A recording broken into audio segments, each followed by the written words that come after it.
Assalamualaikum warahmatullahi wabarakatuh. Baik guru sekumpul maupun Gus Dur adalah ulama. Namun keduanya tampil sebagai ulama dalam pola dan lapangan pengabdian yang berbeda, meski dasar ajaran yang dikemukakan pada dasarnya sama. Guru sekumpul adalah ulama per excellence. Beliau menempuh pendidikan dalam lingkungan keagamaan tradisional yang ketat, hampir tanpa persentuhan sedikit pun dengan pendidikan modern. Lalu, pada masanya, kemudian beliau dipercaya oleh guru-guru beliau untuk memberikan pengajian sendiri. Mula-mula di kampung keraton, namun karena pengajiannya makin membesar dan kampung keraton tak bisa menampung lagi, beliau pindah ke sebuah kawasan yang relatif masih sepi, yaitu Sekumpul. Pengajian-pengajian guru Sekumpul berisi pengajaran-pengajaran tasawuf, baik tasawuf akhlaki maupun falsafi. Selain itu, beliau juga menggelar pembacaan sholawat Sibtut Duror yang kedua dekade kemudian dipopulerkan di sekujur Jawa melalui pengasuhan Habib Syekh yang bersuara empuk. Guru Sekumpul memberikan pengajaran dengan menggunakan kitab dan orang-orang juga dengan memegang kitab yang dibacakan, duduk menyimak pembacaan dan penjelasan kitab tersebut. Cara mengajarnya sangat komunikatif sekali dan mudah dipahami. Sesekali beliau menyelipkan humor yang segar. Bahasa yang digunakan adalah bahasa Banjar dengan diselingi bahasa Indonesia. Guru Sekumpul tak pernah mengenal yang namanya diskusi, seminar, workshop, dan sejenisnya. Beliau tidak pernah ikut pelatihan organisasi apapun. Beliau juga bukan orang politik. Meski demikian, pengaruh politiknya sangat besar sekali, khususnya di kawasan Kalimantan. Karena itu taklah aneh jika hampir seluruh pimpinan politik di kawasan tersebut menyempatkan untuk mengunjungi beliau dan setiap calon pemimpin daerah berusaha mengejar restu beliau. Berbeda dengan itu, Gus Dur tumbuh sebagai ulama dengan kombinasi pendidikan keagamaan tradisional dan pendidikan modern. Ia menulis isai-isai dan mengulas berbagai perkara mulai agama hingga sepak bola di media-media. Ia menjelajahi berbagai profesi dari pekerja LSM, dosen, penulis, konsultan, politisi, dan lain-lain. Ia juga bertemu dengan banyak kalangan yang berwarna-warni dan beragama dari agama, etnis, bangsa, budaya, profesi, dan banyak lagi lainnya. Artinya, sebagai ulama, Gus Dur adalah ulama dengan banyak wajah dan dengan gelanggang yang sangat luas. Gus Dur memandang tinggi guru Sekumpul dan karena itu meminta beliau untuk masuk ke jajaran mustasyar Dewan Penasihat Himpunan 9 Ulama yang layak memberikan nasihat. Sebaliknya, guru Sekumpul sendiri memandang Gus Dur sebagai ulama. Lantas, di manakah perjumpaan antara keduanya? Perjumpaan keduanya terletak pada konsistensi untuk memperkenalkan Islam sebagai agama tauhid dengan nilai-nilai yang universal, kasih sayang, perdamaian, pembebasan, Islam sebagai yang berserah diri dan pasrah.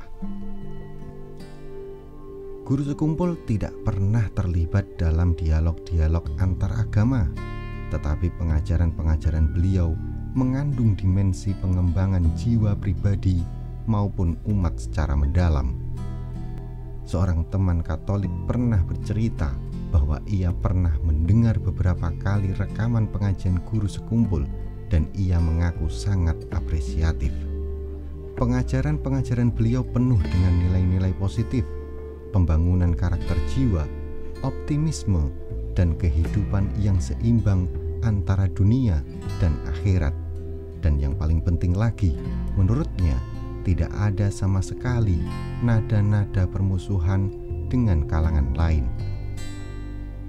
Bergerak di wilayah lain dan dengan strategi yang berbeda, Gus Dur memperkenalkan Islam yang ramah, bukan yang marah. Tak lelah dan tak kenal henti, ia meyakinkan bahwa Islam agama yang penuh penghormatan pada martabat kemanusiaan, toleran dan adil. Sebuah tulisan dari Mukarramah Sulaiman Kurdi dengan baik mengulas perjumpaan Islam yang diajarkan guru sekumpul dan 9 nilai yang dikembangkan Gus Dur selama ini. Dalam bahasa singkat, keduanya mengajarkan Islam yang basah, mengutip Fitroj Shuon, bukan Islam yang kering, yang hanya memperkenalkan aspek-aspek permukaan dan parsial dari Islam. Tak heran kalau keduanya sangat mendalam pengaruhnya di kalangan pengikutnya masing-masing. Dan tidak aneh juga jika seseorang bisa menjadi pengikut guru sekumpul sekaligus penyuka Gus Dur, seperti tercermin dalam sosok pemilik restoran yang dikutip di pembuka tulisan di atas. Saya bersyukur pernah berguru kepada kedua ulama ini secara langsung. Pada masa pendidikan di pesantren dulu, saya cukup sering mengikuti pengajian guru sekumpul. Waktu itu beliau masih menyelenggarakan majelis di kampung keraton dan belum lagi pindah ke daerah sekumpul. Dari pesantren Al-Falah, kami naik angkot ke kota Martapura sehabis asar, mengikuti sholat maghrib jamaah, dan kemudian dilanjut dengan pengajian kitab beliau, di antaranya kitab Ihya Ulumuddin dan Risalah Mu'awanah. Sementara pada masa mahasiswa, saya seringkali bertemu dengan Gus Dur, bahkan sempat berbincang-bincang berdua secara lebih dekat. Beberapa tahun lalu, ketika ziarah ke makam para wali, baik di Kalimantan maupun di Jawa, saya pernah berpikir bahwa mereka yang disebut wali dan makamnya dikeramatkan dan diziarahi orang banyak tak henti-henti adalah tokoh-tokoh masa lalu, sekarang, dan akan datang. Tidak akan pernah ada lagi sosok-sosok demikian. Ternyata anggapan saya itu keliru ketika Tuan Guru Haji Zaini Abdul Ghani atau guru sekumpul wafat tahun 10 Agustus 2005. Lautan manusia melepaskan kepergian beliau.